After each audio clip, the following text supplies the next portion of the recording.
Hello, everyone. Welcome to the Timeless Broadcast Project on the Rift Overwatch 2 Twitch channel. And, well, we are Joker's Ransom. He's dividing. And I'm so excited to be here giving life to this project that Timeless has decided to undertake. Yeah, and imagine being able to start off this project on a stream like this. Look around us here, Josh. This stream setup that has been set up for us, this Rift branding, has really come into its own this year. The roster reveal they put out earlier today was incredible. I highly recommend you watch that if you haven't already. And then following that up with this color scheme that you don't really see in Overwatch too often, minus the Hangzhou Spark, and this aesthetic in general is super cool. So a huge shout out before we get started to anything today to the production and the people that have been working super hard over the last couple of weeks to put this stream package together. I'm really excited to show you all of the different pieces that you'll be seeing throughout the day. Yeah, definitely. And well, let's talk about that roster reveal. We've got the roster for Rift to start things off here, Devin. We've got on their starting lineup, we've got Astrax, X10, Chime, Yamitra, and Abyss. And the funny little thing you were talking to me about this earlier today was X10, the new DPS player for Rift. Funnily enough, was playing for the Strix Calling All Heroes team yesterday and beat the Rift Calling All Heroes team yesterday. So this is kind of interesting going from one side to another in the span of 24 hours. It's a big, Rift saw X10 beat their Calling All Heroes team, and we're like, we're just gonna yoink that one from you, right? Yeah. We need a new DPS player. That's a pretty good DPS player. Why don't we just bring it back against you? I'm actually really excited, though, to see what X10 has to offer coming up through the Calling All Heroes scene, right? That's kind of what the Calling All Heroes scene is all about. They were discovered when they were playing for Vancouver Titans Blue in the previous season, and the Rift people here on Rift, I've been told by Elijah when I talked to him, the manager of the team, I told them that, they told me that they noticed X10 when they were playing and Calling All Heroes, and they were very impressed by their Tracer, and in the trials process to pick up a new DPS player, they were in the mix with a bunch of other more seasoned contenders level DPS players. X10 was still chosen, so I'm really excited to watch them today as they make their debut against contenders level talent. Yeah, and well, let's take a look at their old team, old org. Let's take a look at Strix here, and oh my god, by the way, this has been my favorite roster reveal ever. I mean, it is just because it is comic branding, and comics are so much to do with in my life. But and they've got some pretty good legacy players as well on this roster: Kranda, Matrix, Taeyong, Heon, and Avertings. Kranda is the big one to look at, though, coming over from EU Contenders, I believe, for the first time in the NA scene, in which we've seen a lot of this year. We've seen a lot of change. We've seen Erikek come over from EU Contenders as well, and I'm interested to see how both of those two do in the NA scene. You want to hear another fun fact about this squad? Sure. I appreciate the pause. When I was doing research for this team, Krandop's first contender season was in 2018. And when I was doing research about all the other members of this Strix roster, I could not find a single player that was playing in contenders before 2022. This is a very seasoned player who is going to be leading a comparatively very young and inexperienced roster. Another fun thing about Krandop, in his 5+ years of playing, he's only been in NA twice. Once when he was on Uprising Academy, and the second time is now. So clearly it must have seen something special with this Rift squad to move over, play on ping, and decide to go back over to NA, don't you think?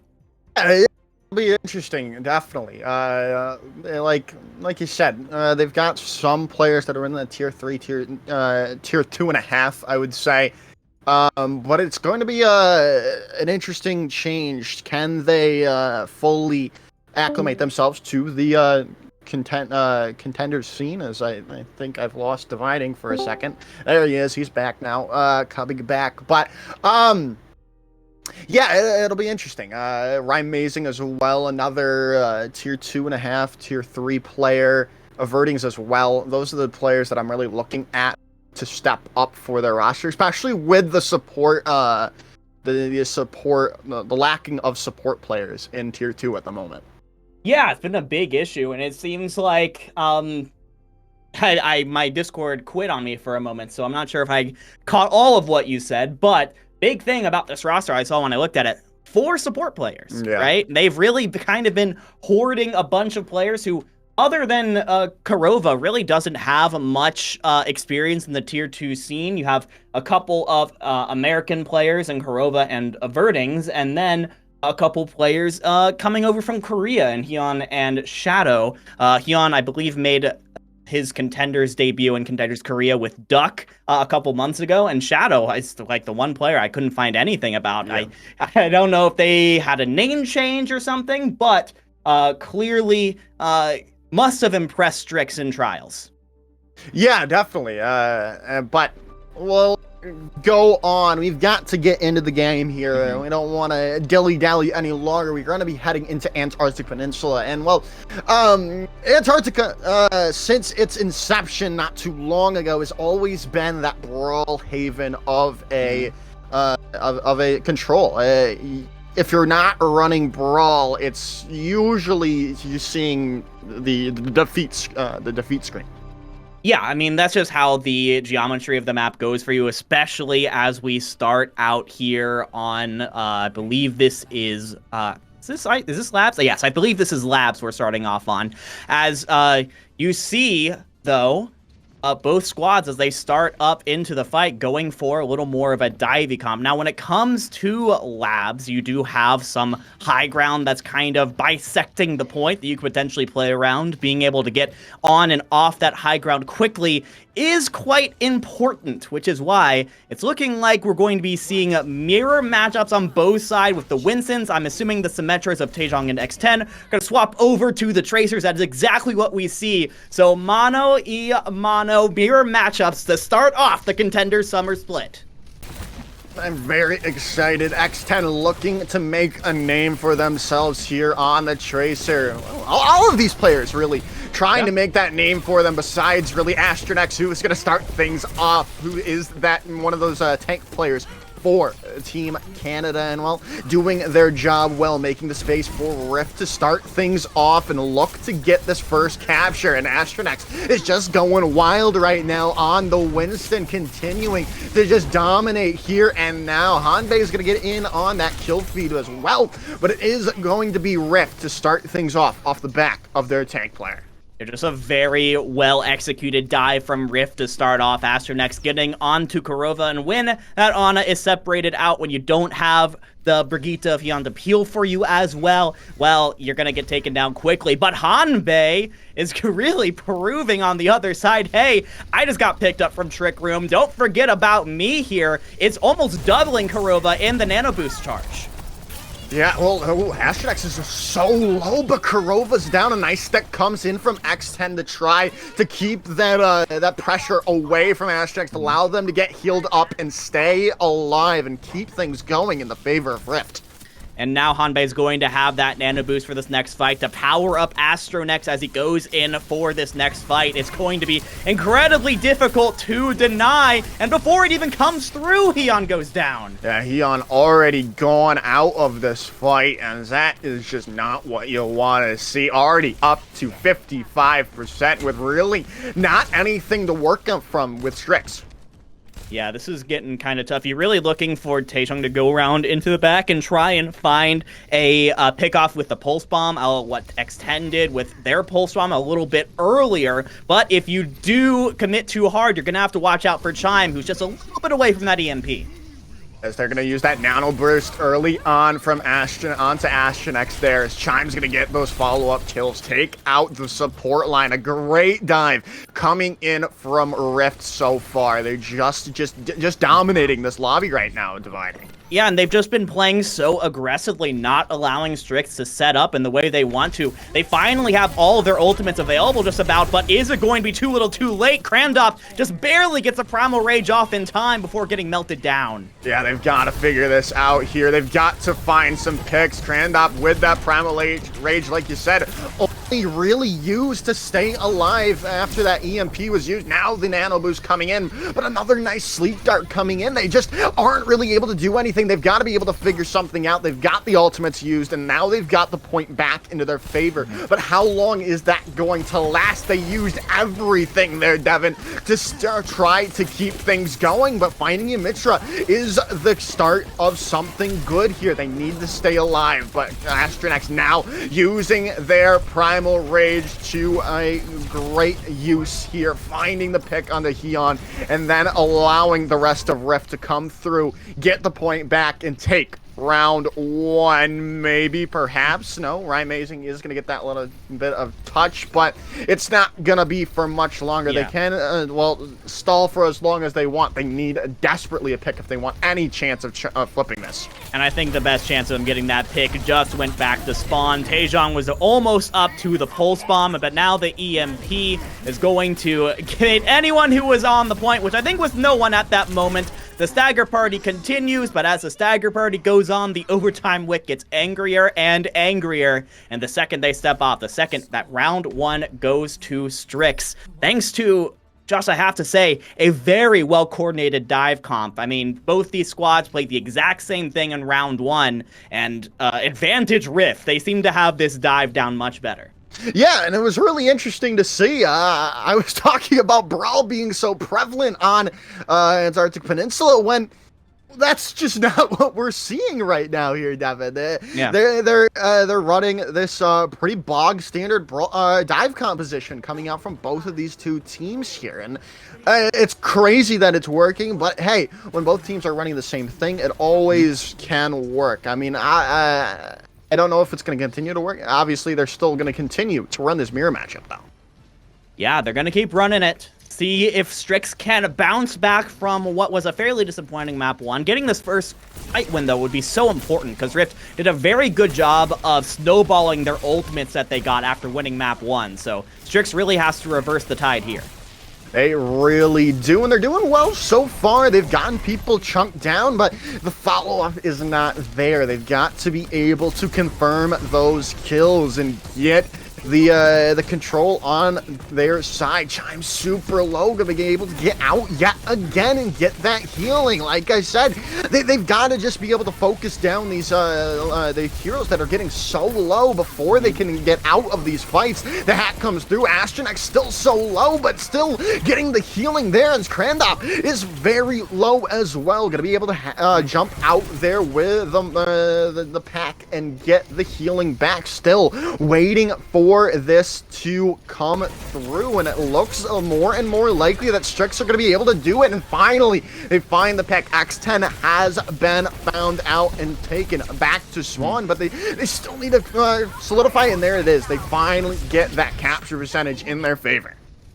Yeah, just a real unfortunate catch out from X10 was trying to keep tiptoeing onto the point, keep it contested, but as that happened, Taejong and Amazing combined with a hack and assassination, both these guys doing a great job opening up, have both their ultimates available. Rift on the other side, though, are going to be able to almost match it. Ooh, and a nice EMP already starting things off. Amazing. That's all they need in the world right now. Well, maybe not. Rift coming back strong. X10 and Astronex finding 3 picks in their favor after a nice EMP from Amazing might change things out. As Chime's going to use their EMP as well. They think they can win this. They do and can. As X10 finds the last 2 remaining stragglers from Strix as Rift comes back strong. It was a little bit expensive, but this never say die attitude from Rift has come out early and often, Josh. It was in round 1 when they almost lost it at the end of the round, and then just now, when they lose Hanbei early on in a fight, 90% of teams would say, we're out, we don't have the healing that we need. But Rift knew that they had the ults to stay in it, and that is exactly what they did. The trade-off now is that they're only working with the Pulse Bomb. That just works to chunk down I don't know. I don't think I got anyone. It did not. They tried to get Hyun out of the fight, but the rally was there. Now Taeyong coming alive with 2, taking Astro and Hanbei out of this fight, coming back strong before they lose any ground in the race. They did get it up to even, but still, I mean, I'll take that all day if you stop them right at the doorstep of overtaking you.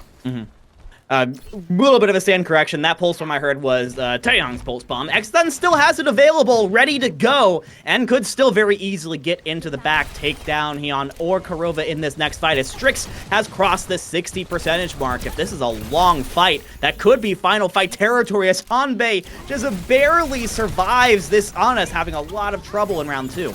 Yeah, and that's a great capitalization from Strix. They need to be able to continue to keep Hanbei on their toes here, as they're still wrapping around looking for this, as there's the EMP coming in from Chime, but a massive one in response from Amazing. But are they able to get the follow-up? X10 with a nice pulse bomb stack. Hyun goes down. It gets back into the favor of Rift as the follow-up is there. Astronex takes down Taeyong.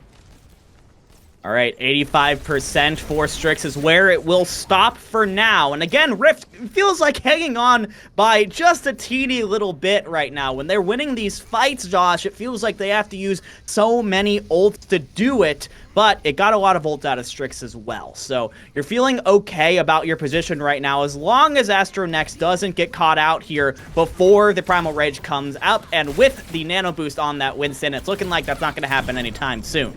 When the pulse bomb does come through, it does not get the picks they were looking for. However, Taeyong almost changing the tide of the entire fight with one little ultimate there. But now they're going to come in. They've got the pick onto Kurova, and that dive, like we were talking about round 1, is just immaculate from Rift here. As they do find Yamitra out of the fight, but in the end, it's still just Rift pushing the objective with the confidence of Astronex on this tank roll. That sniper monkey moment from Astronex to finish off Krandop might be the nail in the coffin here for Strix here on map 1. The overtime wick burns away. Hyun tries for the touch. The EMP gets 3, but the follow-up just isn't there. The stagger party is back on for Strix. How long are they going to be able to keep it going? That's about how long. You can time it in the chat if you want to, but what matters is Rift wins Antarctic Peninsula, wins the first map of their summer series journey. Yeah, and we kept singing the praise of the dive, and we'll continue to sing praise of the dive, because that's really what won them that first map. And continuing forward, we'll see how Strix will want to take us, or are we going to see a difference in difference in ideology going into the next maps here going forward? Yeah, absolutely. I mean, both teams really wanted to run these dive compositions in map 1, and for good reason. I think those compositions are pretty solid in the meta right now. They do a really good job, especially when the other team is playing Ana, at being able to get into the backline and pressure and take their attention off of being able to heal their own tanks. So even if you don't kill the Ana, you manage to take their attention, which is almost as valuable. But it seemed like there were a little bit of those first game jitters from Strix, because they're kind of the new team on the block, and Krandop is here as kind of that veteran support. But when it comes to players like Taeyong, players like Hyun, who have not played in Contenders, at least not Contenders North America before, there's definitely going to be a little bit of some nerves, a little bit of iffiness there. You also have to think about the English to Korean translation and how they're handling that. So it's a lot to think about, a lot to juggle for Strix. But there was a lot of improvement between map 1 and map 2 of Antarctic Peninsula. So I wouldn't put them out of this one even close yet. Yeah, I definitely have to agree with you there. Right? Amazing, looked very amazing on the Sombra there. Again, the follow-up, like we were seeing from Rift, if that can go into what Strix is doing, I think think this is a lot closer than the 2-0 that it showed on Control. And with us transitioning away from Control, which is, like a lot of people like to say, is the outlier of Overwatch as we head into a hybrid type, it'll be interesting to see how these where are we going to go? Obviously, we have 3 choices, and it'll be great to not see Kings Row, Devin. That's the greatest thing that I can say. Well, I mean, we'll see what happens. If both teams want to continue playing Dive, there probably be something like that, though I will say we do have a swap on the side of Strix. Korova is coming out, and we are going to be seeing Shadow come in. So I mentioned this at the top of the stream, Joker. This was the player that I saw on the Strix roster announcement, tried to look into them, could not find a single thing. So this is like a big mystery box for me, which is exciting, right? I don't know what this player's signature heroes are. I don't know what they're thinking by putting Shadow in. My initial thought is maybe you do go Kings Row, and that's kind of like a brawl-y kind of thing. Like if you want to play Baptiste Lucio, that's when you put in Shadow. Or maybe it's just trying to put the 2 Korean supports together that you have on the squad to kind of get rid of that communication issue. So a lot of things could be happening here. Either way, I'm really excited to see Shadow make his debut. Well, I said no Kings Row because it's actually not in the map pool. That's why I said no Kings Row. Which, I mean, personally for me as a caster, is just very refreshing. Very refreshing. It's that's embarrassing. That's embarrassing. I knew that, and then it was like, but then like caster brain happens. Like, well, Kings Row is always in the map pool, so it's like, but so it'd actually be interesting. Okay, so never mind. I was gonna say if we wanted to continue to see the dive that we were seeing on Antarctic Peninsula, and Nimbani's available in the map pool. Eichenwald as well, where you can see that happen a lot. But that is not going to be the case of the evening. I believe we have our map choice coming in. It looks like to be one of the newer maps in the game. Maybe if we have it available for you. There it is. There it comes up. Midtown coming in onto our screen. This map has gotten some mixed reactions from the community as it has become more seasoned in the map pool. People have been playing on it more, figuring out different compositions, whether it's kind of an echo composition or you want to keep going for those dives to try and take advantage of the top of that tunnel, the subway tunnel that's in point B. But I will say, there's something about this aesthetic, like the big city aesthetic that you love. You're a New York guy, aren't you, Josh? I mean, come on, this has to be like your favorite map. I mean, I like the city. I'm actually from upstate, but it is nice to see. There it is. What that means. I don't live in this. I don't live on that like peninsula, Long Island, in New York. I live above there. Gotcha. But we've made the change. We've got the contender skins now on that. That just makes everything more surreal. Makes everything feel legit now. But yeah, interestingly enough, we're still sticking with these dive compositions like you were talking about. Obviously, you can be able to use to take that high ground away on the train. The interesting difference, though, right now is Rymazing is on the Sojourn. Yeah, Rymazing currently going for the Sojourn, going for a little more of that specific long-range pressure while you're trying to kind of poke at Rift on the other side of the subway train. So maybe you'll be able to pick off an X10 or a Hanbei before they really go in for their dives. And even when you do, you're going to have pretty consistent close-range damage as well, because that is what Sojourn does. Doesn't matter what distance you're at, she's still going to be able to be just as potent, just the same. Yeah, she definitely is.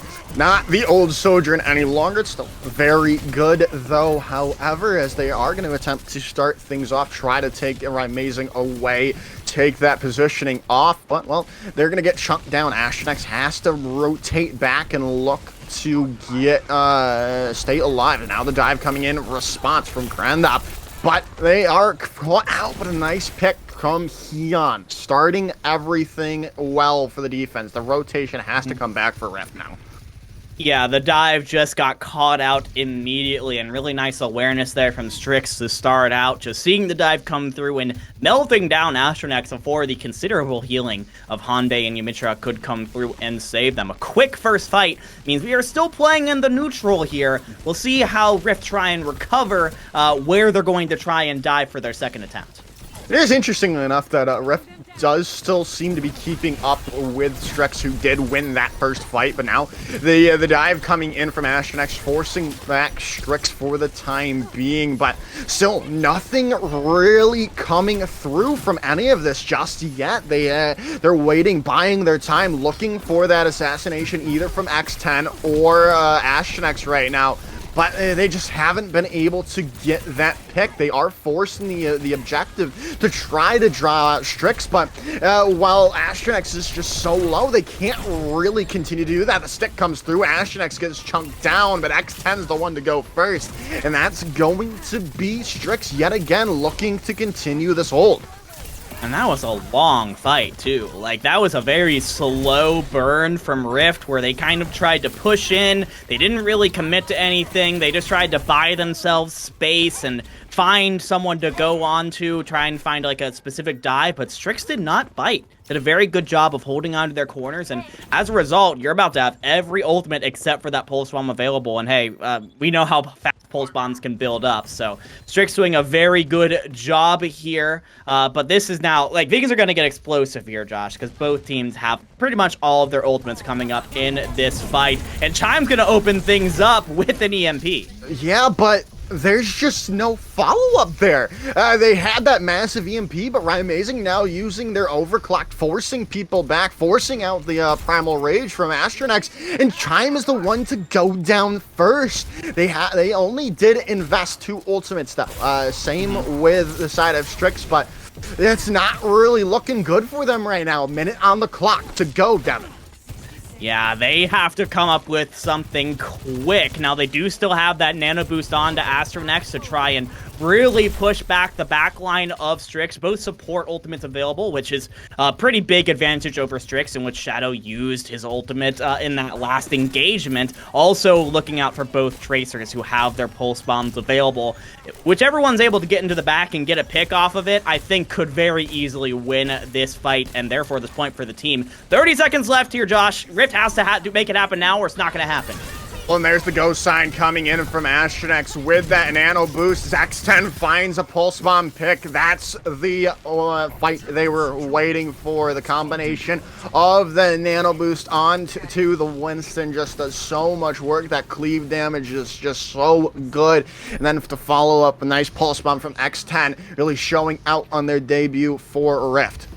Yeah, really nicely done. Finally finds their opportunity, which was a Amazing who unfortunately no longer had the slide to get out of the way of the dive. That plus a nano-boosted Winston means instant death for Amazing and the opening the Rift were looking for.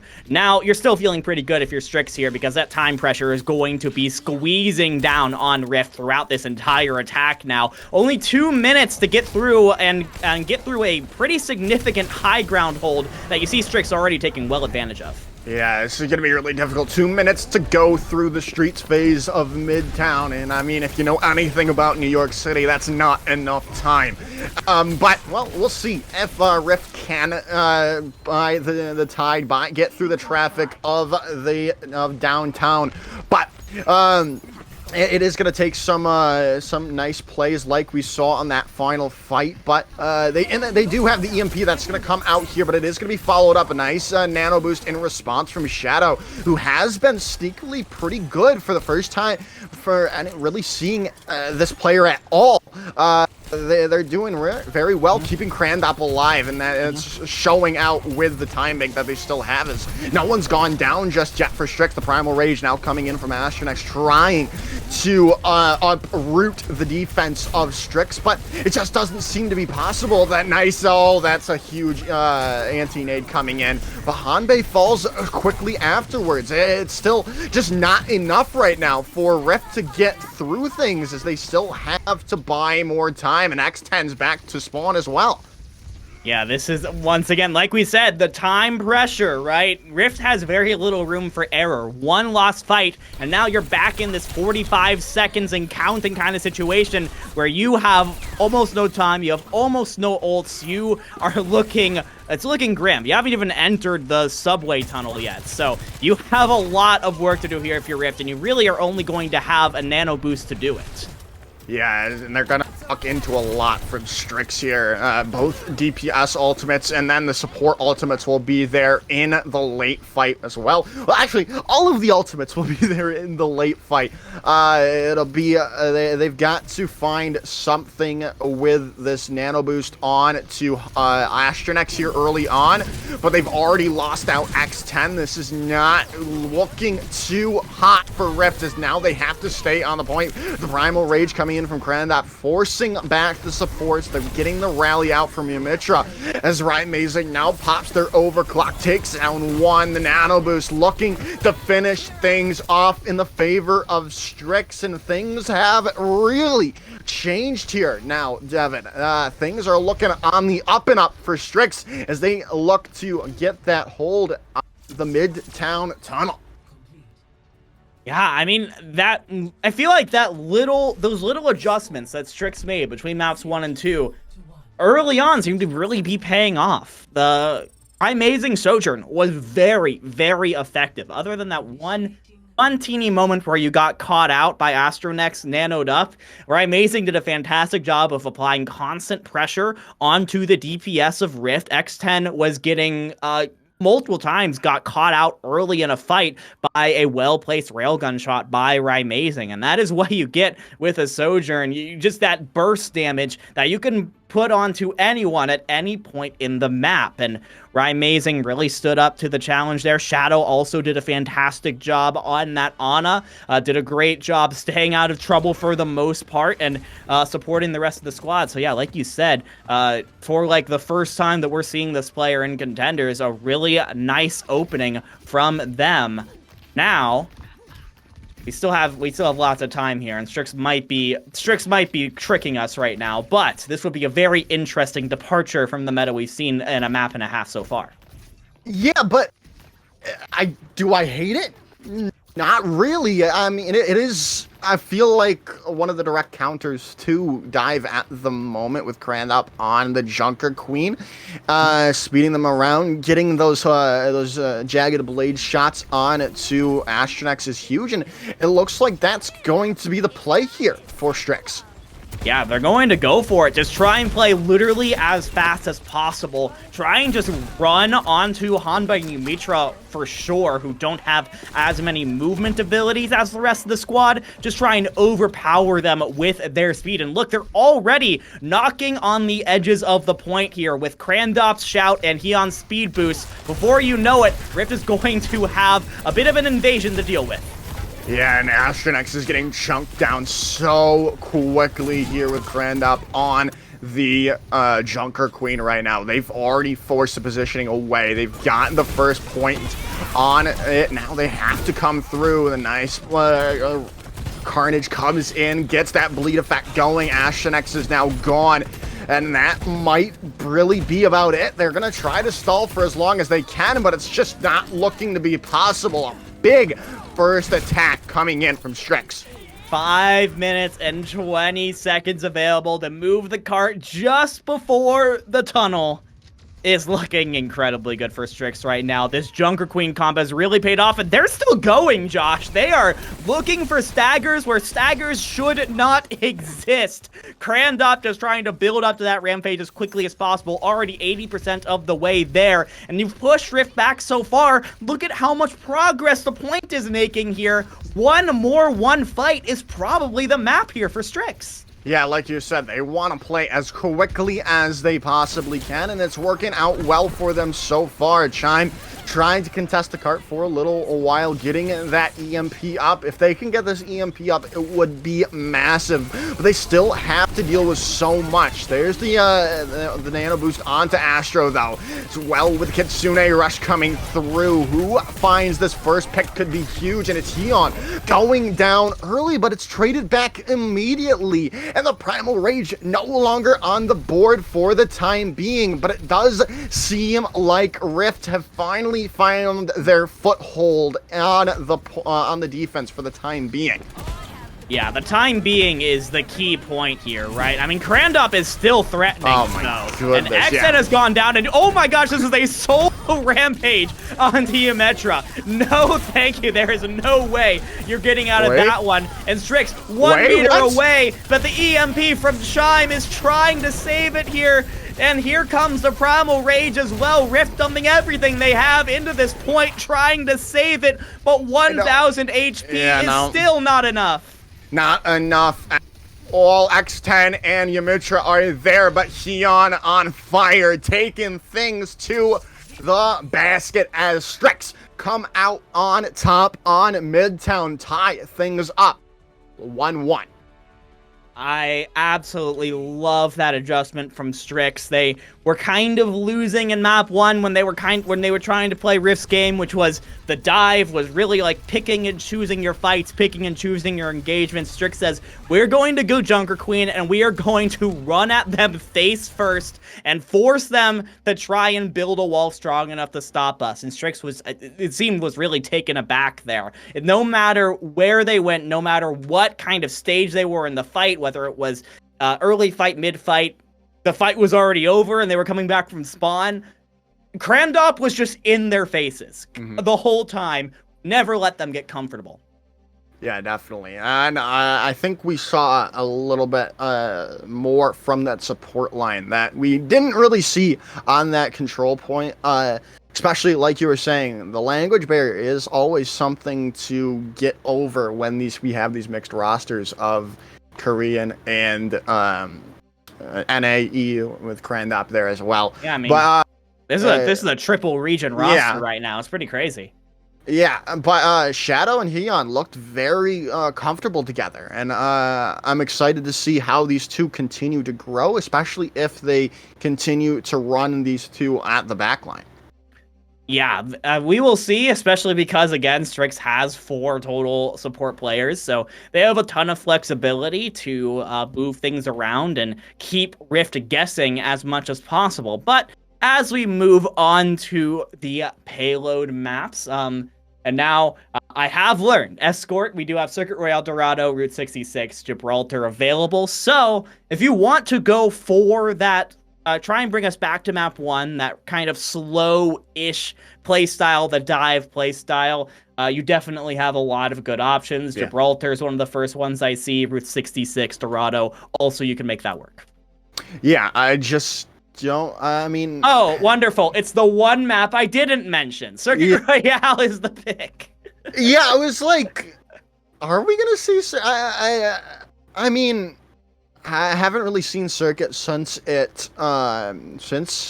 Sigma kind of went away from the meta of that map, just because of the when it was out of circulation for that little bit of time. They had to figure out other things to play.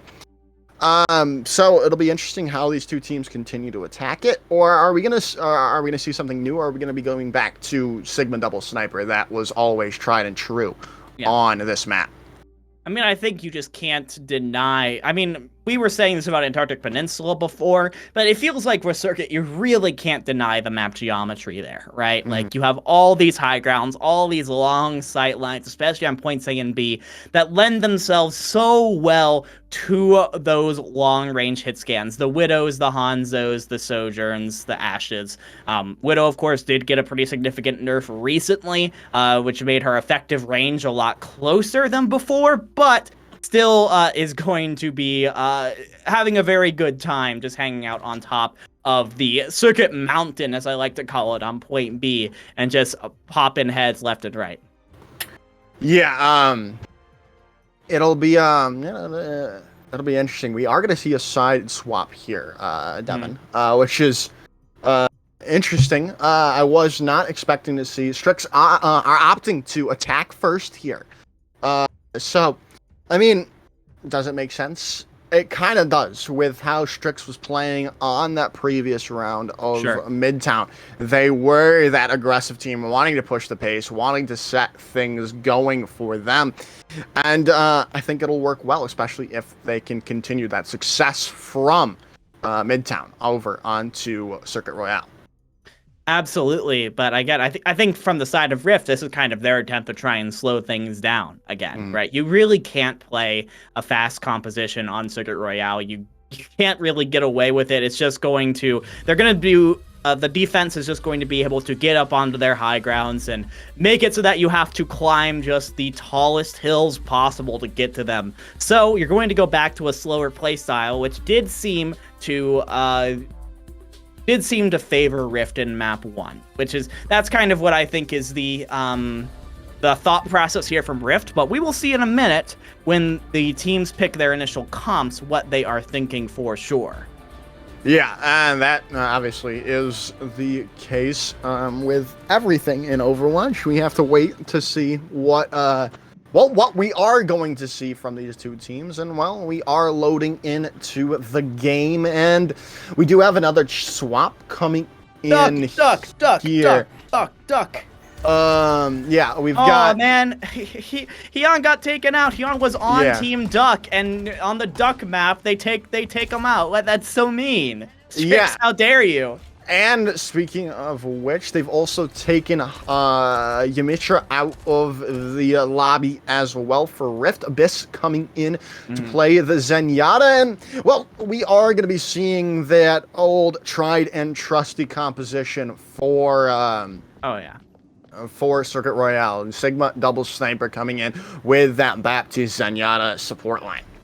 Now, X10's character on that Rift roster reveal was Widowmaker, even though they played a lot of Tracer early on in the Calling All Heroes tournament, but I'm really excited to see what this Widow has to offer from the side of Rift. Also, again, this is just a very different look from both sides compared to the first two maps. It's going to be a really interesting change of pace here. See who comes out on top.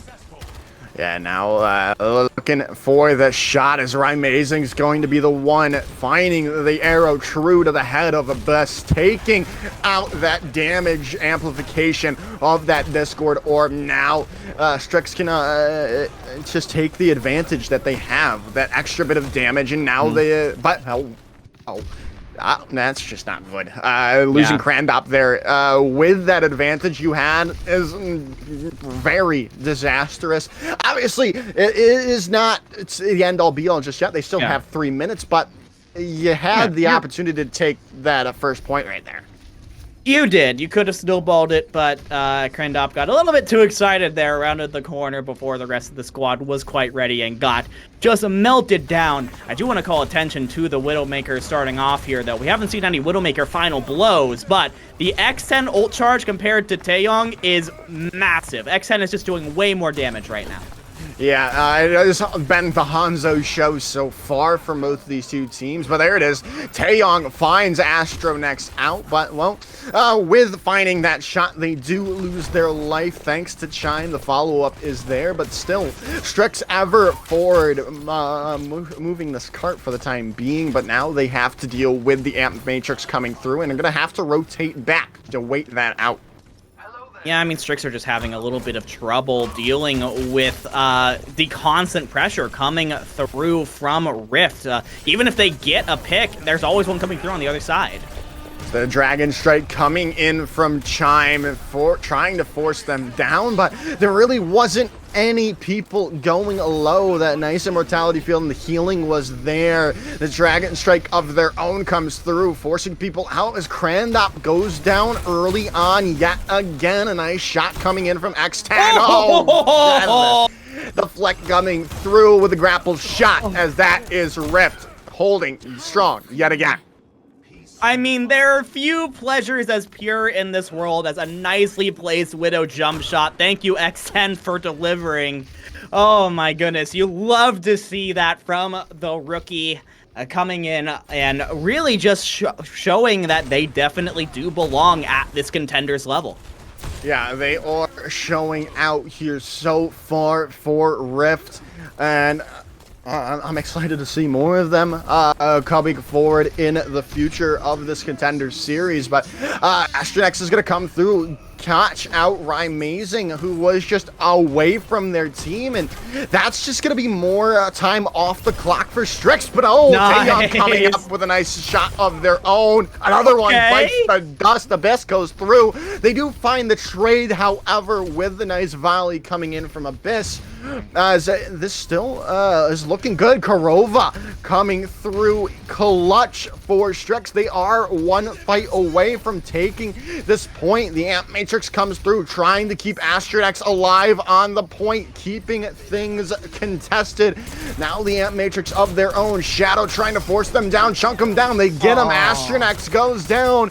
The Transcendence a little too late, and that should be point one in the favor of Strix.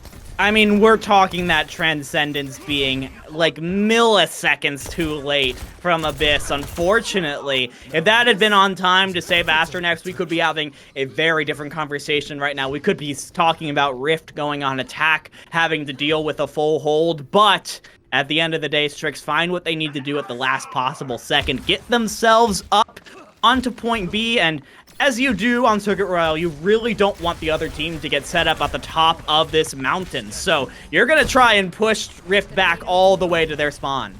Yeah, they've really got to focus out, but as Rymazing takes down Astronex early on, it is going to be traded back immediately. That Dragon Strike, perfect from Chine for the moment. They still got to stay alive as Crandop with a nice rock and follow up with those orbs are going to be able to keep things going in the favor of Strix. And now we're seeing that that aggression of keep making space for themselves. As Strix is going to take this doorway and might be able to take a second point without really a second fight from Rift, with the Dragon Strike now coming through, but it's still not finding anything yet. The Transcendence comes through, but as goes Astronex out. The sights are up from X10, but you can really do little when your team is just dying all around you. Amazing yet again for Strix. And again, we see the Rift supports being just slightly too late to save Astronex. This time it was the Immortality Field from Hanbei that came in right as Astronex went down. That's really unfortunate because, again, Astronex had that Gravitic Flux available, and if you were able to save that tank, maybe we would be having a different conversation here. But after a tough point A, Strix rolls through point B here. 2 minutes on the clock, a decent time bank to get through to the end of the map, and you do have that amplification matrix to work with, but you do have to deal with several ultimates coming online from Rift. It feels like they should have the advantage on paper with the Gravitic Flux and both portals. Yeah, have to be the what happens if you're a Rift fan or the Rift coach is here. What is happening? You can't continue to give them space, but that's just what's happening right now, Devin. They're just standing there menacingly and getting all the space they need in the world. They haven't fought yet, and they're at the end of the map. I don't know why they gave them all the space. And they found all more space as well. Shadow with the Amp Matrix taking the pick onto I forget who it was, but they found it was on the Chime, and that bought them more time, bought them more space. They didn't find anything with the Amp Matrix of their own. They didn't find anything with their ultimates, but now they have to use that Transcendence to try to stabilize Korova. Super low, but the Immortality Field is there from Shadow, keeping them up and healthy. And I really think this is someone we've got to continue to look at. Shadow has just been incredible for Strix, pushing this objective with their healing, with this damage output that we're seeing. And I think and continuing to do that, they're going to be able to do wonders in this Contenders series, with the Dragon Strikes coming through, dueling ones, in fact, as now they do need a touch. That is a crucial thing at the moment. Shadow taking down Hanbei's Immortality Field, and Korova winning the duel with Chime, and it looks like Strix are going to be able to complete all 3 points. That is so unfortunate. You saw Hanbei sitting right there, but just barely steps off of the radius of the point. I don't know if it would have mattered. Hanbei was going down about 2 seconds later anyways, but just feels like it was so close yet so far from Rift. I still don't quite understand what, I guess it was the pressure from the snipers and from the amplification matrix from Shadow that kept on forcing Rift back until they found themselves basically standing outside of their spawn. But, I mean, Josh, like 5 minutes ago, we were thinking about Rift pulling off a full hold here on Circuit Royale, and now they have to finish the whole thing. They have to go through the exact same trials and tribulations that come with an attack side on Circuit Royale. All three portions of it. So Rift definitely have their work cut out for them here, especially in the mental side of things, to be so close to a full hold and then have it kind of slip away from that. How are you going to come back together as a team, refocus for their attack? That's what I'm really looking for here. Well, obviously, it's got to start with things you can control from yourself. Obviously, you can't be thinking about, what is Strix doing? How can you can't control what Strix is doing. What you can control right now is how you're playing and how your shots are going, keeping together, getting the healing that you need, not overly aggressing. And obviously, it is gonna all, like I was saying, I really think it's all revolving around Shadow right now for Strix. They've got to be able to take them out, and I think the Strix composition crumbles without Shadow in these engagements right now. Yeah, Shadow is doing a really great job, especially as that kind of main healer from Strix. Krandop has been, for the most part, doing a very good job of managing the aggression and putting yourself in a really good spot for Shadow to keep you alive and healthy. But here we go again with the pressure. Rift is gotten themselves up to that first corner. This is where the first big engagement is going to happen. X10, Chime, Taejong, Raimazing, even Kurova and Abyss. Who's going to get that first pick? It's going to be Taejong. Yeah, and always look for the defensive Widow to get that first pick, unless you're just playing with a nutty Widowmaker on the other team. Okay, yeah, Taeyong, okay. Just take a round of applause there, Taeyong. That was some great stuff coming in for the Strix. And yeah, the defensive Widow always has the upper hand in these engagements. They can take these sight lines so much better than X10 or Chime, who are trying to go into said sight lines. Yeah, it's really... Taeyong, don't do it! This had a family! The over-the-wall jump shot. There is nowhere that's safe for the support line of Rift. He's going for another one. It was only the Sigma up there. But Taeyong flying through the air is now striking fear in the hearts of Rift. You see how defensive they're playing right now. They have to make sure they have cover. X10 not able to find the headshot onto Kurova either. Oh, there it is. There it is. X10 finally getting rid of the air Taeyong. And now here's the opening for Rift. Yeah, but Raimazing picks up the slack after losing out Taeyong with a nice Dragon Strike and follow up with those arrows coming in and already starting to look for this hold yet again. That the Amp Matrix does come through from Hanbei, but it's just not enough to really find picks coming in, and this goes down. Astronex is just going to have to go off the side of the map to look to reset with the rest of their team. Oh, that's so unfortunate because X10 got such a nice opener, and then as soon as you get rid of Taeyong and you think, hey, we got their big threat, we can go in now, Raimazing pops off. There's so many great people on this team that are popping off, and someone is going to find the opening when they need to. And also the important thing for Strix, they're finding these openings without having to use any of their ultimates. So with 1 minute left on the clock and up on players after Raimazing takes down X10, I think are only going to have to use that amplification matrix that's already up from Shadow. So for this potential last fight, you still have walls, you still have Transcendence to deal with the Gravitic Flux on the other side, and you have your own Gravitic Flux. So even ults, but that has favored Strix so far. Definitely has, as they're going to use the sights early on. Both Gravitic coming out from Grandop, but it is going to be followed up. Abyss has the Transcendence available. Now one comes through, and X10 finds Korova, who had their Transcendence. That was the perfect pick at the perfect moment for Rift. They've got to be able to capitalize on said pick now. They've got the space created, but can they capitalize and get all this first point in their favor? The Dragon Strike comes through from Ryan Mazing as Taeyong takes down X10. This is not looking good. There's people so low on the side of Strix, but the healing from Shadow is just ever present. They cannot take down the front line of Strix, and that's just gonna prove disastrous for Rift in the end, as that should be that. The Transcendence in celebration. Strix goes up to 1. And that was the kind of map that really changes the momentum of a series there, Josh. That was Rift's map pick. They felt confident in their ability to play slow compositions, to play snipers. Strix shows up, Taeyong shows up, Shadow shows up, and they end up taking that map anyways. Now, we do have to see this.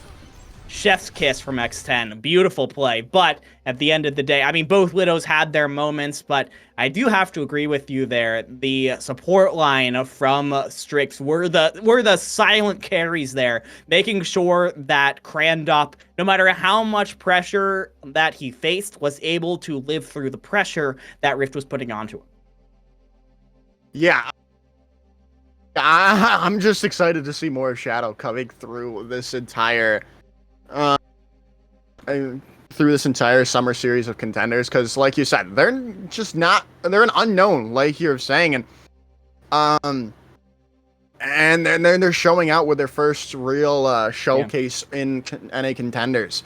It's just been great stuff to watch, and I'm trying to think back to the kill feed at all, and I really don't think I saw Shadow or Korova die often. I know I saw Korova die, but I don't think I saw Shadow die, which is incredible. But yeah, I mean, it has to happen at some point, right? Yeah. I don't know if we have stats or anything, but yeah, the support line also did a really great job staying out of trouble. X10 did get some really nice picks, but it did feel like they did a very good job of making life difficult for the snipers of Rift, right? They put themselves in positions, they were behind walls, they were behind Sigma shields, made it very difficult, even with X10 jumping all over the place to try and find an open headshot. Yeah, so we aren't going to be heading to break. We've got... No, why would we go to break? Why would we go to break? Are you saying you need a break? Are you saying you need a break? Because I could do this all day. Maybe. But no. I can finish this out. We've got maybe one more map here, as Colosseo is the choice from Rift. And again, I'm interested to see how this works out for Rift in their favor, because obviously this is their map pick. They need to win this out, because I mean, if they don't, they're gonna start the Contenders season off with an 0-1, and then you don't want to do that. This is such like a prove it season for Rift too, because they were like the best team that didn't make it into the playoffs in the last Contender season, and then they won the qualifier event to get back into it. So they've kind of established themselves as the best of those bottom 4 teams, at least going into the season. They really need to use this season to prove that they deserve to be in Contenders long term, that they're not going to be stuck in this relegation promotion cycle, that they can be in that top 8 and not have to worry about requalifying for every season. So again, it's a long season, a big round robin between 12 teams, so losing this game is definitely not the end of the world, but it definitely does not get you off on the right foot. Yeah, no, they want to be able, like you said, this is very prove it. They don't want to be viewed as a tier 2.5 team. They want to be as a bona fide tier 2 team that can compete for the Contenders title. And They've got to show it here and now on this map. You really can't afford it. Obviously, like you said, there's still there is a huge round robin to go through, but it always sets things up for a good success if you can find this first win in the season. As while I was jibber jabbering away, we do have different comps here. Devin. Yeah, I know. We've been seeing a lot of mirror or near mirror compositions, so it's really interesting to see Taeyong move on to the Genji for the first time today. We do have the same tanks, but that's really all that is the same here. We're just trying to see different teams that these two comps both have the same general idea, which is to be able to kind of brawl out at mid-range and be able to catch people out of position, as Taeyong almost gets done right there by Chime, who has played a lot of Mei in Contenders in the past, so very much a comfort pick for that player. Yeah, definitely. As looking to keep things going, Taeyong with a nice play coming in. Do not challenge Taeyong like that. Mitra is also back into the lobby, by the way. So is Heon. But the nice Mei wall comes through. Not going to be able to slow down Krandop for the moment. However, as they're still alive and well, another nice shuriken from long distance takes down Chime. That should be the bit of an opening for Strix finally. X10 goes down. The Nano Boost, though, going to be invested here onto Astronex, trying to change things around, but they're just caught between the entire squad of Strix and a wall. So maybe not the best use of ultimates right there, as Strix is going to get the bot moving in their favor. Yeah, that first all-important first fight on a push map goes towards Strix, and you've had enough time brawling away that both Taeyong and Raimazing and Heon have their ultimates available immediately, and here comes the overclock from Raimazing early on. It's going to get blocked by the shield for the most part, but it does force Rift back the entire time that's happening, Josh. The point has kept on moving. It's gone 50 meters. Usually you have to win 2 fights to get there. You just had to use the overclock, and you're there for Strix. Oh, and there's the Dragon Blade already catching X10 out, who has made the swap over to the Sojourn. But, well, they're not going to see their Sojourn gameplay just yet because, well, they did get kind of deleted very quickly. And speaking of quickly, Strix already to the butt scratch mode for the plush game up. The interesting thing also about Strix's comp is that they don't have an Ana to go with Taeyong. Usually when you see the Genji, it's paired with an Ana, but to not have an Ana is putting a ton of trust into the Taeyong Genji, and it has really paid off so far. Has been brawling close range better than Chime's Mei so far, and still without the Nano was able to get a 2K with the Blade. So really nicely done, but Rift coming back with the Blizzard this time around may change things. Yeah, as Taeyong goes down first. That is a nice opening, and that's finally looking like Rift have found their footing. The picks going all in their favor, all white in the kill feed as a Rift finally get the bot back into their favor, but now they have to work on matching the distance of Strix. Yeah, I mean, 6 minutes on the clock is not impossible, but it is going to be quite the uphill battle for Rift to fight their way back into this one. They do have the tools to do so, though. All 5 of their ultimates coming up in just a moment. You just have to be able to ration them low enough to blast through multiple fights. Yeah, as Amp Matrix comes in early on from Shadow here, looking to, well, force back Rift, and they're doing so effectively. Not going to be keeping that bot in their favor for too long as the Blizzard comes through, but it is just kited away quickly thanks to Heon and the movement abilities of the Lucio, with the Annihilations now on the board from Krandop. They've forcing them back, but can they find picks? They really don't, and they're losing so much damage, and now they have to deal with the Annihilation of Astronex in response to the nice Mei wall. Krandop goes down, and that should be enough for Rift to continue moving forward at this slow and steady pace, but they're going to be able to win it out in the second fight, which is always the crucial one when you've lost those forward spawns. I'm really sorry to be a downer here, Josh, but I was talking about how Rift needed to budget their ultimates for multiple fights, and 4 of them end up going by the wayside in fight number 1 of their comeback. So they only have the overclock from X10 to depend on for picks early on in this fight, and Strix have regrouped much faster than Rift have here. They're going to be able to take control of the point, get a stagger on the Chime, and just keep wasting more of Rift's time. Yeah, that's not looking good. Now they're going to use their overclock to try to chunk down anyone and everyone that gets in the sight lines of Rymazing. The Immortality Field no longer on the board, and they are just going to get those forward spawns just back. They're going to lose out Rymazing. Shadow goes down as well. The Dragon Blade comes through as Krandop and Taeyong come alive, but can they find more? No, they only find 2, but... and they did get an ultimate out of X10. They got that overclock away from them. Yeah, so very much worth it, even if it's just getting another minute off of the clock for Strix, right? You don't have to push the cart anymore at this point, just to make sure that Rift doesn't push it. So just keeping the bot on their side of the map, making sure you continue to waste ultimates without making progress, that is the name of the game here for Strix, and they're playing it very well. Now, there is an opportunity here for Rift to make significant progress with 4 ultimates about to come online. Yeah, this has got to be a win for them here, and hopefully not all 4 ultimates invested, with the Annihilation starting things off. And they're getting forced back. Taeyong super low. Can they get the follow-up onto them? No, the healing's there from Shadow. Ever true for Strix. Now the Ant Matrix comes through. They've got to take the space that is given to them thanks to this ultimate, with the Blizzard now coming online as well.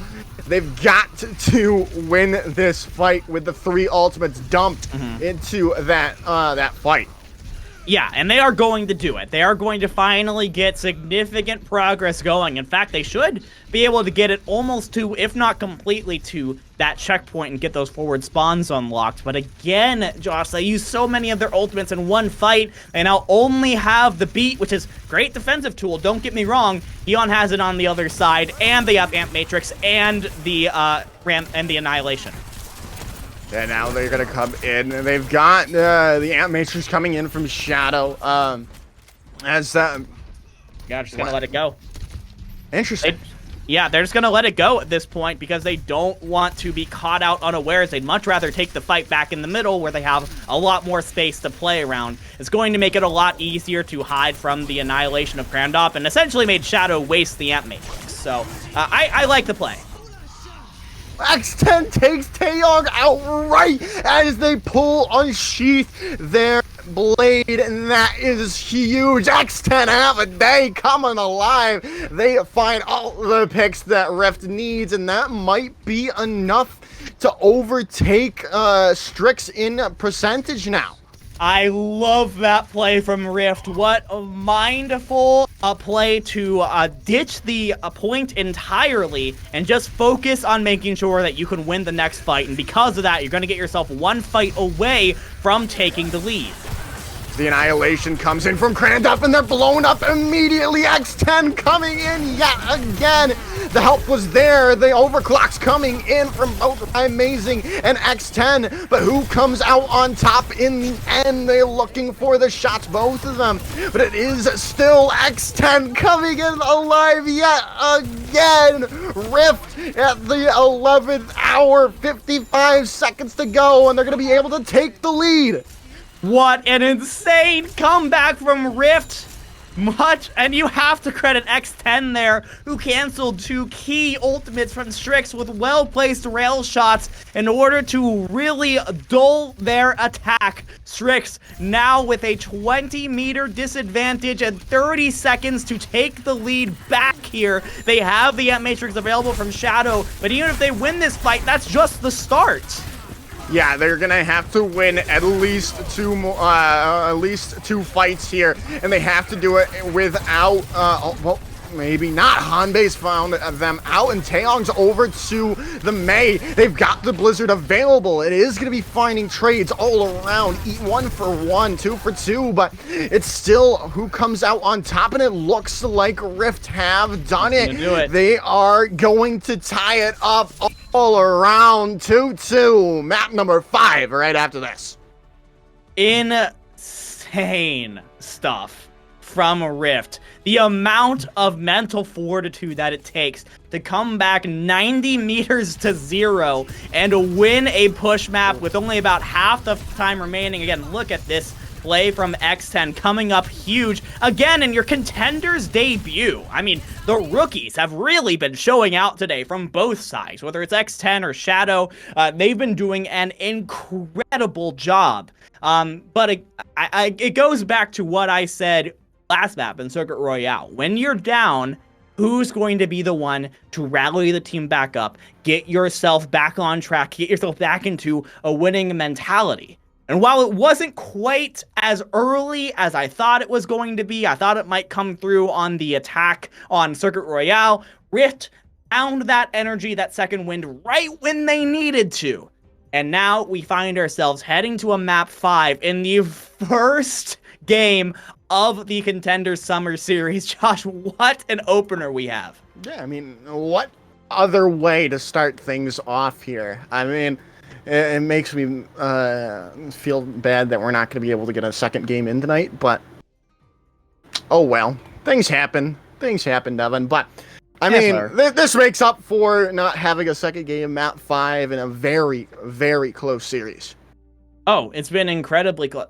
What's been interesting about this one is that, other than the last map that we just had, none of the maps have felt particularly close, right? Yeah. We had a fairly quick 2-0 from Rift, and then Strix really took control of the pace of the game when it came to Midtown and the Circuit Royale. And this game was the one, like, really close one, and where we saw Rift players come up clutch over and over and over again to erase an enormous push map deficit. So it's not something that you see very often here, but now Rift definitely has the morale, the mentality with them going into this decisive map 5.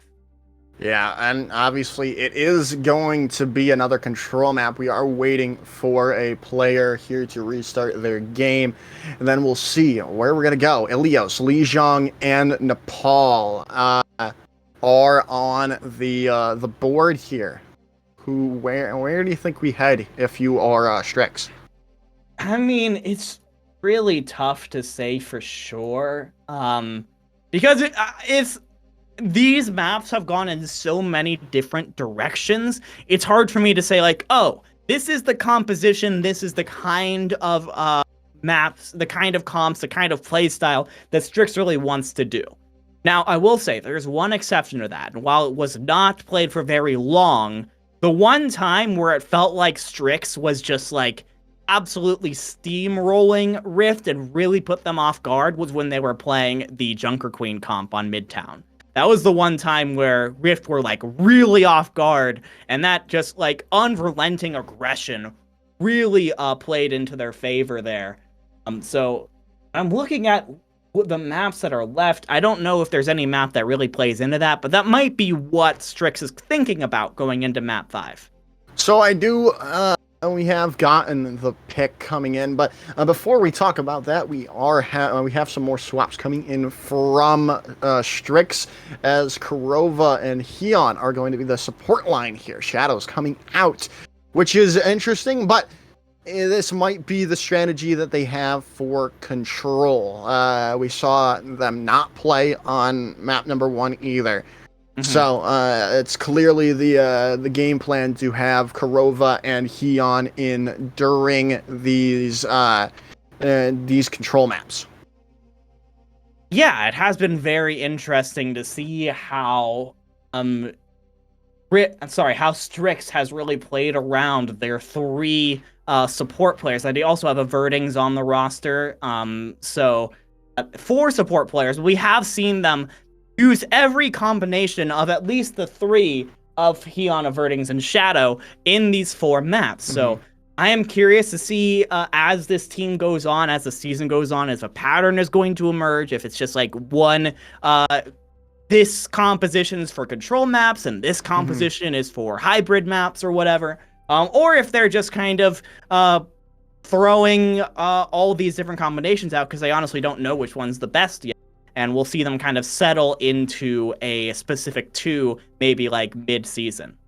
Yeah, definitely. And now, let's talk about the map. It is another one of those maps that we always see. We are going to be heading into Lijiang Tower here any second now. It is the tried and trusty map of pretty much everyone on Control. It is going to be Lijiang Tower, and this bodes itself well to many different. Sorry.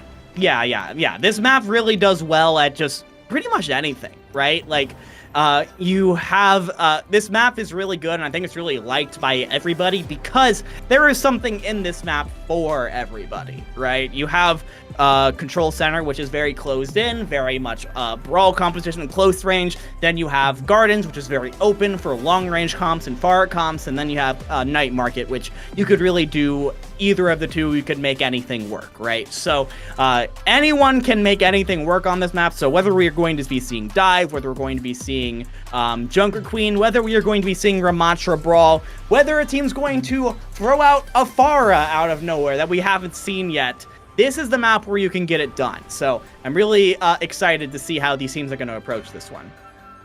Am as well. We're just waiting for one player to get back to their station and then get ready to go. It is map number 5. Winner takes all. I don't know if what they take. They take a 1-0 in contenders, but hey, yeah. I mean that's all. That's all in this scenario. So I think more than just being 1-0 in contenders, right? And I'm sorry I'm cutting you off, but more than this being 1-0 in contenders, it really just puts you off on the right foot, right? And when we get down to it, again, these being 1-0 might seem going up 1-0 might seem sad.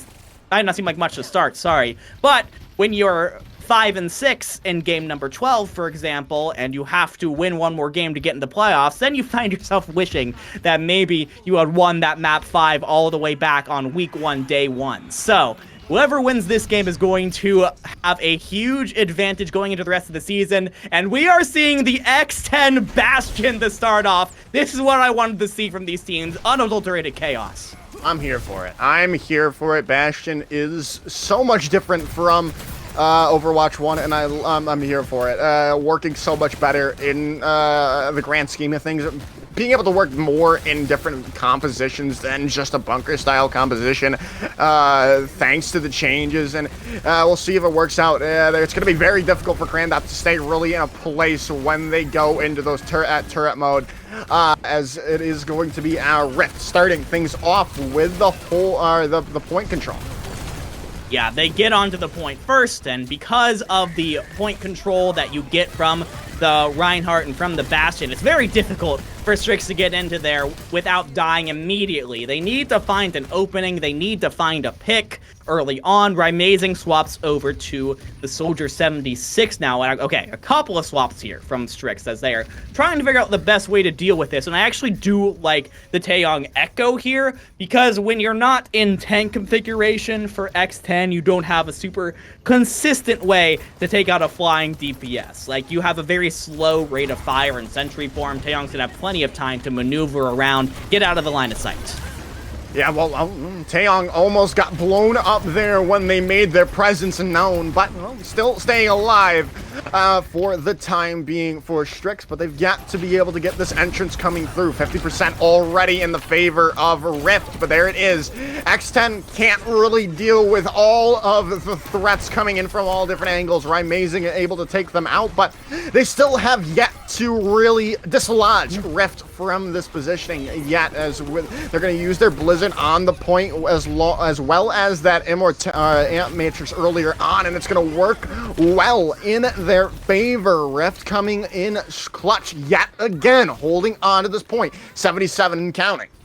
And all of a sudden, I blinked here, Josh, and we're at 80% for Rift, who now can have only one more fight to win in order to take round 1 of this map 5. They do only have the Shatter from Astro, so you really have to try and be aggressive with this one. Just try and take down one person, get the one pick with it early on in the fight, force Strix to use all of their ultimates if they want to take this one back.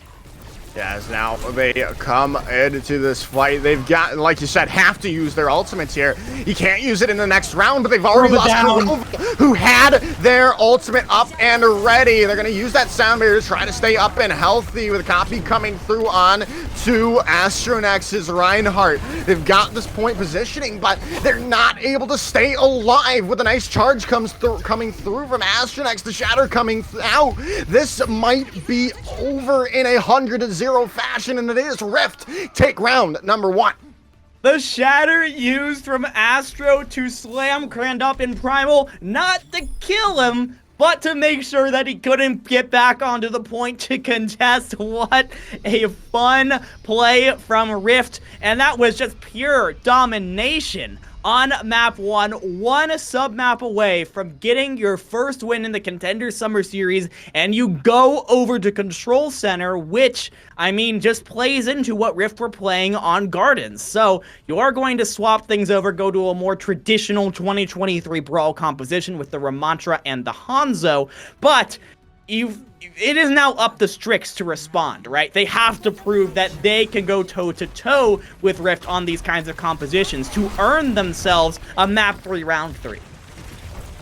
And Crandup opting to go for Reinhardt, which is not something you're really expecting here with the ability to pick Ramantra, but we'll see how it works for them, or if we're going to see a quick swap over from Crandup over to that over to Ramantra quickly. But neither of these two teams have found anything out, but there they go. Amazing finds out Ymitra, and now Strix can push this aggression. They have that speed boost in their favor, but they do lose out to the first little bit of capture percentage. But if they find out more players, no, Crandup goes down, and that is just not what you wanted, especially after getting that first pick in the fight. Yeah, that is so tough for Strix, especially because Rift were able to take control of the point early on in that fight. As they won the fight, they crossed 20% in capture progress. So Rift already looking incredibly good to start this off. We're going to be up to 50% before Strix are going to have another great opportunity. But we are seeing Taeyong, who has a slight advantage over Shine, the slightest of advantages when it comes to the Blizzard. Yeah, as both of these two teams looking to get things underway. Oh my goodness, Ymitra almost started off loud with a nice boost off the side of the map, but everyone able to stay up and healthy with the Blizzard coming through. Crandup trying to stay alive, and they do. They don't get frozen up. They're still standing for the time being. But, well, how long it will be that is the question, with the Dragon Strike coming in and Heon's out of the fight now, with the Blizzard of their own coming in with the response of the Annihilation. Can Strix capitalize and get this point back into their favor before it really gets too out of hand? They found out Hanbei, but they still need to find more. The Soundbeard trying to keep them up and healthy. They've got the Shatter. They've connected it on to Astronex, finally getting the point into their favor, but it is so far into the favor of Rift. Devin, this is not looking too good for Strix. It took so long, too. Strix won that fight like 30 seconds ago, but the staggers and the ultimates, and again, that never say die attitude that Rift has had from the very beginning, keeps them in and puts them in one fight territory. Now, they don't have any ultimates in this fight. They have to play this one dry, but if they can force the support ultimates out of Heon and Kurova in this one, they'll be in a fantastic position moving forward. Yeah, they really... They're now going to come in for these this fight. They've got to hold on with these ultimates that they have currently, but can they do so? The Matrix is coming in from both of this of the. Oh my goodness, I've forgotten what that's. Baptiste. That's the hero. That's the name of the hero. But it does look like Strix are going to be able to come out on top. They've got the advantage. They had to, however, though, Devin, use both of their support ultimates. Yeah, they had to do it, but they did do a good job of making sure they could hold on to their DPS ultimates. So they're not going into this next fight, potentially the last fight, depending on how long it goes, with nothing. Chime and Taeyong both have their blizzards available, which Mei is going to be able to get more value out of that all-important freeze. This is the question right now on everyone's mind. They are just going to back up. This is the play from last time where you just back off and force Amazing to waste the ultimates, and now a very well-placed Blizzard takes down Krandok. Yeah, Krandok now gone. The Blizzard has to be massive in response. Astronex is caught up. They do find out the tank player, but Rift still has so many players left. It is going to get flipped back into their favor. They still have an opportunity to touch, but especially if they lose Kurova here, that would be disastrous for Strix. It's up to 95%, Devin. Yeah, they have the amplification base of Kurova, which is going to force Rift to scatter, but can they take down Astronex before you're able to get a bunch of value out of that annihilation? It is available, not using it yet. There it is, and Heon is down. Yeah, Heon's down. The annihilation taking everyone with them that they can. The overtime bar ticking away. Rift are your winners in a 3-2 fashion. Map 5, round 2. What did I say earlier on in the broadcast, Joker? I said Rift are in a prove-it season. They have to prove that they belong in contenders. They have to prove that they can get to the playoffs, get to that top 8. And these are the kinds of games that you have to win if you want to get there. Rift gets it done against a young but very exciting team in Strix, managing to start off the Summer Series 1-0. I do kind of want to toot my own horn with the shadow change. I think you gotta keep playing them. I mean, we saw where they lost was on Control, and those were the maps they didn't play. I mean, they also did lose out on Push as well. But with Shadow on those two maps that they won, they were really a difference maker for Strix, and I feel like they've got to be able to they've got to be able to play around that that support player going forward if they want to have some better results going forward in the near future. Yeah, I mean, I think it's just a matter of Strix trying to put things together early on, right? Shadow definitely had a fantastic performance starting off, and did a great job. But I think you go with, you have 4 supports on your roster and you're trying to switch things around, figure things out, and you have plenty of time to do so. Now, I'm with you. I would love to see Shadow have a more permanent place in this roster. But for the moment, having the sort of 3-way going on between Shadow, Kurova, and Heon did a pretty solid job. They were able to go toe-for-toe with Rift most of the time. They definitely all had their moments and were able to, win 2 maps against this team. So as much as this was a prove-it season for Rift, this was just as much a proved-it game for Strix, who are making their debut as an organization in Contenders. So they didn't get the win today, but by playing it so close, they did prove that they're not going to be pushovers, right? They're going to be tough to take down. Yeah, they're really good. We do have a quick screen to show you before we end things off. We have other streams going on. This is going to be it for us. on the broadcast. Unfortunately, our second game, the other team did not want to be streamed at the moment. That's not what I was told. That could change in the future. So, but let's take a look at the other streams right now that we have going on for you. We've got the O3 Splash stream going on, and the Timeless stream going on, which will be changing over to the Good Boys stream after that matchup. But O3 Splash has another matchup after this. They're going to be playing Afterlife on their stream as well. The Good Boys game, that is going to be Good Boys versus Dragon Dance, which was just seen on Timeless. And then we're also going to be seeing Pirates in Pajamas coming in, and that's going to be Devin as well on that broadcast. I'll be over there.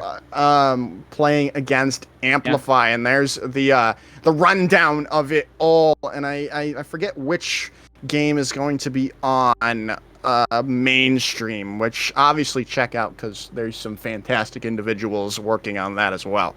Oh, absolutely. They're doing a fantastic job over there for good reason. And that game, and something I noticed, that game, Boys versus Pirates in Pajamas, just ended 3-1. So at least as far as the games that are getting streamed so far, we have not had a single 3-0. So this Contenders North America season has been extraordinarily competitive to start.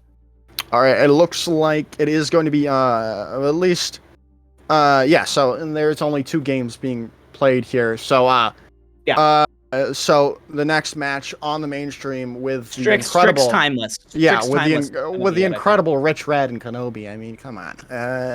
Go. They're incredible. So make sure you tell them that if you go see the mainstream. But again, we have a lot of other streams for you if you want to see some other teams. But that's going to be it for us. Do we want to have a man of the match? Because that seems like a thing that is always done in a Contenders broadcast. I mean, sure. Personally, just because of the symbolism of it all, I do have to give it to X10 on this one.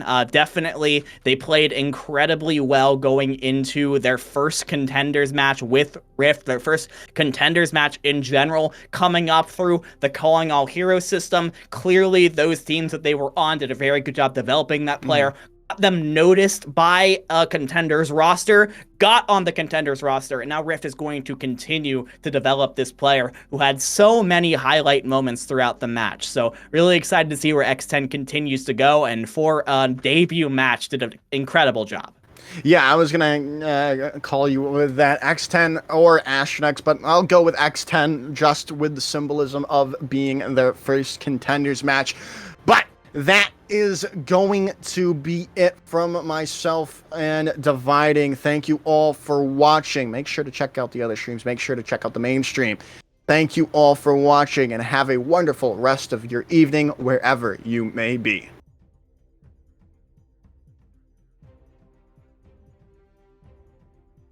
GG.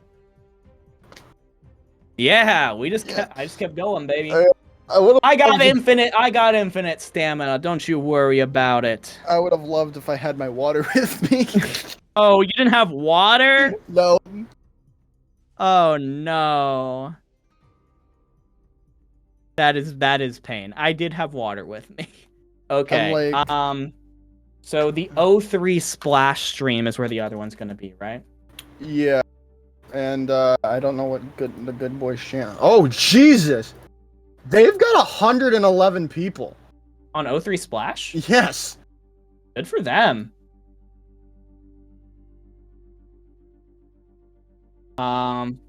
Yeah, they're... Alright, I am going to go ahead and hop down to them, but awesome job for first game, and, Josh, I'll be seeing you tomorrow. Yeah, see ya. See ya.